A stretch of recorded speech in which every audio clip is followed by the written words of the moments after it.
you were probably 5 or 6 years old. I don't even remember if Maddie was present at this moment, but you and I were over at the elementary school playground together, and we were playing some game on the playground, and it was the evening, and then another family came, and there was a boy who was just a little bit younger than you, and you were kind of playing on like one of the jungle gym type things, and you'd been playing for like 20 minutes, and then we're like, hey, let's go over to the swings, or let's go over to the other jungle gym thing, and that was the moment that you decided, we've been playing long enough, like I should probably introduce myself. And I remember you saying, as you were running across the playground, my name's Molly, by the way, I'm from China. And this kid, like, I could kind of see it on his face being like, I don't know how to answer that question the same way. Like, I don't know how to, and he like thought for a minute, and he was like, okay, well, I'm Ryan, I'm from Ohio.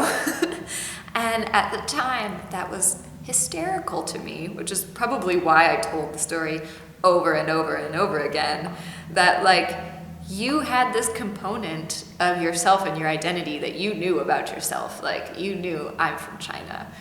And he was not thinking about himself that way at like the same age. Like he couldn't think to say like, oh, well, where am I from if I'm not from China? Like I'm from Ohio, which you are also from Ohio. Like that's an identity that the two of you guys shared, but he didn't know how to respond to like, where am I from? Like this girl knows where she's from. Where am I from? My name is Molly Berrey, and I am a banana. The one-child policy was enacted from 1979 to 2015 in the world's most populated country, China. Spurred by a fear of overpopulation, the country started their most drastic experiment on population planning. Under the policy, couples were encouraged to marry late and use contraceptives, and many women were encouraged or forced to have abortions or be sterilized. Babies who were already born but unwanted were often the victims of infanticide, or if they were lucky, put in the adoption system. According to the United States Bureau of Consular Affairs, from 1999 to 2017, about 20,000 children have been adopted into the U.S. from Korea, a majority of them male, and about 80,000 children have been adopted from China, a vast majority female.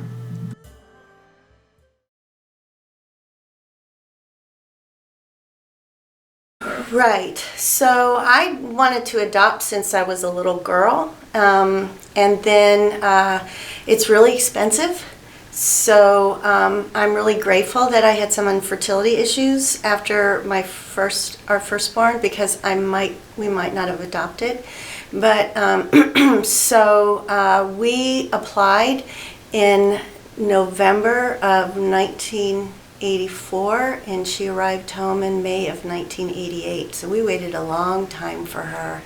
In fact, I remember when she came home and I met another mother who had a birth child, and she said, oh, you had the baby the easy way. Not at all. Okay, I adopted kids because I always wanted to be a mom. I used to babysit a lot when I was younger. I used to babysit my friends' kids. I worked at the nursery at my church every other Sunday for 5 years. And I never met a person that I wanted to get married to. So anyway, I grew up with two brothers. I'm the oldest of three. And I always wanted a little sister. And so when I brought you home, Molly, at 9 months old, you were such a good baby. You were happy. You were very easy to get along with. You were, very nice. And so I thought I would love to get a little sister for you and for another kid for myself. So then I started the paperwork process right when I went back to work, because I was off for about 15 weeks with you from work.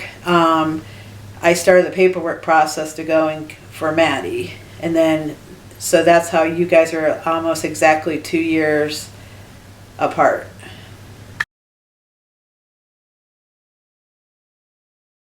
She just thinks you're some like unrefined banana. Yellow on the outside, white on the inside. I'm Molly Berrey. I I was adopted from China, specifically Guangzhou province. I'm Katie Peterson. I'm 18. I'm a freshman at Ohio Wesleyan. I'm studying business marketing and communications, and I'm adopted from South Korea. My biological mom's from Incheon, but I was born in Seoul. My name's Sarah Ruth Maddock. I was adopted from China when I was 9 months old. My name is Doris Elizabeth Ottman, and I was adopted from Seoul, South Korea when I was 4 months old. My name is Madeline May Berrey. I'm 17 years old, and I was born in Jiangxi, China. I'm Kaylee Hester. I am 17 years old, and I am originally from Chengdu, Sichuan, China. My name is Nicholas Langer. I am 19, and I am currently a student at Ohio University. I was adopted from Korea when I was about a year old. And my name is Christine Langer. I'm 22, and I am currently a student at Youngstown State University. And I was adopted from Wuhan, China when I was about 4 months old. Okay, so my name is Isabella El Hashim. Did you say age? I'm 18 years old. I was adopted from Huanggang. Say the country. These people are crazy. Huanggang, China. Good. If anybody says the word Asia, Chinese, or adoptee around me, I'll snap too. And You'll be I'll like, yes, oh, hello? Hello. Did you call me? Do you think your status as an adoptee is giving you a perspective of the word family that maybe others don't have? I think that being an adoptee definitely gives kind of a different definition of family, because I think a lot of people just instantly think of bloodline being family and instantly relate to, if you have the same blood type, you have the same DNA, then you're family.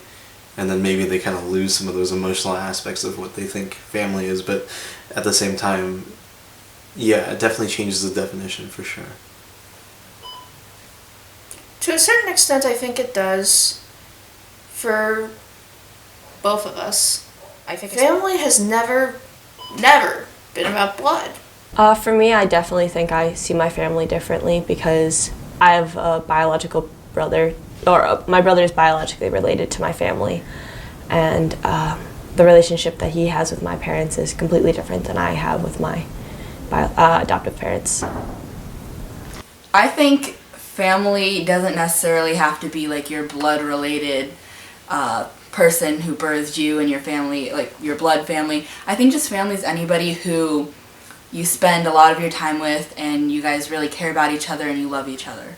Yeah, and do you think, like, your experience with your adopted daughter is any different from a parent who actually had their child or is related to them? For me, it's not, but I know in reading up on adoption, a lot of families weren't open to Chinese adoption because they wanted them to look like they could be theirs. That was never an issue for me, and I was glad to go to China because I was pretty sure I was going to have a girl, and that's what I like, girly things, so that suited me. Yeah, and then as like an adoptee, do you think that has really like changed your idea of family fundamentally, whereas other kids maybe don't have that fundamental difference in their idea of family? Yes, I definitely think it has, only because none of my family is blood related to me, but that doesn't change anything. Like, I still think of them as my family more than anyone else. A friend of mine and a classmate of mine literally looked me dead in the eye and said, the reason why you're adopted is because your parents didn't want you. And I burst into tears when I was in 4th grade. I just started crying, and I went up to the teacher and I was like blubbering, and she was like, what are you saying? And I'm like, because it sucks. Like, I grew up and my parents always told me, like, your biological parents wanted you, they loved you, and that's why you're adopted. And I bring that with me into my adult life now as a safety net to say that I was wanted as a human being. Yeah, and like my mom too says about like every time my birthday passes, she like sends a mental thank you to my birth mother. But it's really hard to think about like, yes, you can go off what your parents tell you, like, oh, like, of course, like, You're like, yeah, when you get older, you dig deeper into these questions of, like, why was I given up? Why didn't they not want me? And that's extremely emotionally Think draining. about this, that question, that nagging question is always going to be, maybe they didn't want me. And maybe I wasn't supposed to be adopted. Maybe I wasn't even supposed to be alive right now. I was supposed to die of exposure or something like that. That's crossed I my was mind. supposed, yeah, right? there's literally, like, and the thing is that, like, I feel like adoptees are so good at hiding this fear. Mm-hmm. Like, and when you talk to people who aren't adopted about it, they're like, I actually talked to someone about this. I was dating someone at the time, and he literally told me, I am being selfish, and I'm taking, and, like, I shouldn't be thinking like this. And it's like, I know I'm not supposed to be thinking about this, but I'm 18 years old. Yeah. And I'm trying to figure out what, like, and I'm having these thoughts now. I'm trying to figure out who I am, and you are literally not helping me at all, and you're not supporting me. I mean, I would mostly just want to know why they put me, or why they left me, and then I also just really want to get to know them, really. If I were to meet my biological parents, I guess I would ask them so many questions about the life that they lived before they had me, before they planned me, before they didn't plan to have me. And I guess I would want to know the exact reason why they gave me up. Because, I mean, although I'm very happy in the US, I also want to know if my parents just didn't want me, or if they just couldn't support me. What are you saying? So I would really like to see my biological family. I've kind of made steps towards getting to meet them. The agency that I was adopted through, Whole International, has a section for adoptees on their website where you can go in and say, like, find my birth family or something like that. And I've made kind of those steps like 2 or 3 times, just the starting points. I think what stopped me was that there was a couple questions that was like, what are their names? I'm like, I have no idea. So that was a little hard. But then the other factor to that was that, I don't know, there's just something kind of that feels like it's holding me back from really wanting to take that extra step to complete the paperwork and complete the process to find them, because I think for me personally, it's the thinking of my family that I have now, and my parents have always been really super supportive of me finding my birth parents or finding my birth family, any biological people I'm related to, and like they've always been super supportive of my adoption, but there's still kind of that part of me that's like, oh no, like you don't want to like hurt them by going to look for somebody else. I think that'd be great, because I don't feel like I'm threatened by if you guys found more family members. I think it'd be great in the fact that you could find more of your medical history, because when you're adopted, we don't have any medical history on you. And B, if there's other, unless they're going to try to extort money or something from us, I think it'd be great. I definitely really want to go back to South Korea. I want to study abroad there, but I don't really have an interest in finding my biological family. I'm content where I am right now. How are you going to study abroad if you don't speak the language? I don't know. I really don't know. I think I'm just going to go to like an American school there. Do I have any intention or desire to see my biological family? Not particularly. I have approximately zero information about who they are, other than they are somewhere in China's very, very large population. That's about all I have to go on. I don't know if the adoption agency has more. We very well probably may not know who my biological parents are in the first place, so finding them and tracking them down would be kind of a hassle. As soon as, like, the second they learn that I was adopted from China, they ask if I know Chinese, like the Chinese language, and then I kind of just say back to them, I know Chinese because I studied it in high school, not because I was adopted. When I was 15 years old, very young, even though I'm only 17 now. I was in Forever 21, and there were 2 children who were Asian, and they were around the ages of 3 to 5, and they were playing in the display window. And one of the workers came up to me and asked me if they were my children. And then there was another time, again at Sonic, where I was going to hand these 2 old ladies their food, and I didn't have the receipt in front of me that told me whether or not they paid, so I had forgotten if they had paid or not. And so I had almost left without them paying, and I was like, oh, okay, I forgot they needed to pay. So I went up to them, asked for their money, and as she was getting her money out, she looked up to me and said, oh, so I guess they don't have to pay in the country where you're from? And again, I was just so stunned that she wasn't joking at all. She was completely serious, and I just kind of looked at her, I got her money, and I just walked away because I was just so in shock that that had just happened. When I was in Germany on the school trip that I mentioned earlier, I met this kid. We were sitting down on the first night, and we were eating dinner, and we were talking, like, trying to feel each other out. And this kid, I told, like, the whole table, oh yes, I'm Chinese. I was adopted from China. And this kid looks over immediately. He says, you're from China? Do you know they eat dog there? And I was like, what? Yeah, so I lived in a really small town in Wisconsin, and I was one of the only, like, 2 people of color, and the other person of color was black, and he didn't want to associate with me. So I dealt with a lot of, like, racial issues with, like, bullying there, and so I ended up transferring. And then we moved to a suburb of Chicago, so there's definitely a lot more Asians and diversity there, and I'd still be, like, going to school and, like, experience people calling me out. I still do today. Like, you can't really escape it, so.